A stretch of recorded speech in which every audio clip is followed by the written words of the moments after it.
The Constitution of the Italian Republic was enacted by the Constituent Assembly on the 22nd of December 1947, with 453 votes in favor and 62 against. The text, which has since been amended 15 times, was promulgated in the extraordinary edition of Gazzetta Ufficiale No. 298 on the 27th of December 1947. The Constituent Assembly was elected by universal suffrage on the 2nd of June 1946, at the same time as a referendum on the abolition of the monarchy. The Constitution came into force on 1 January 1948, 1 century after the Statute Albertino had been enacted. Although the latter remained in force after Benito Mussolini's March on Rome in 1922, it had become devoid of substantive value. Constituent Assembly. If you want to go on a pilgrimage to the place where our Constitution was created, go to the mountains where partisans fell, to the prisons where they were incarcerated, and to the fields where they were hanged.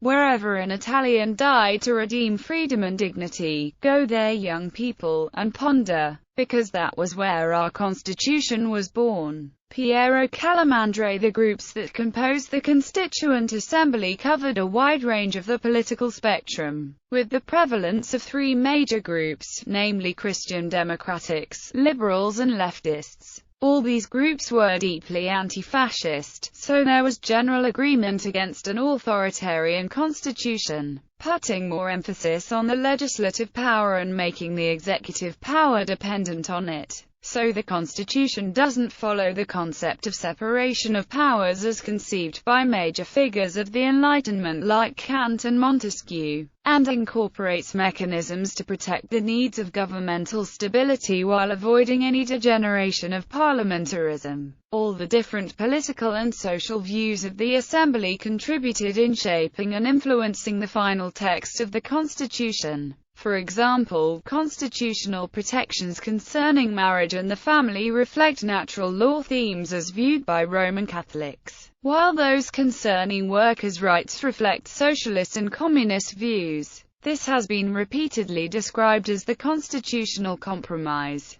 and all the parties that shaped the Constitution were referred to as the Arco Costituzionale. There were 556 members of the Constituent Assembly, of which 21 were women, with 9 from the Christian Democratic group, 9 from the Communist group, 2 from the Socialist group, and 1 from the Common Man's group. These members came from all walks of life, including politicians, philosophers and partisans, and many of them went on to become important figures in the Italian political history.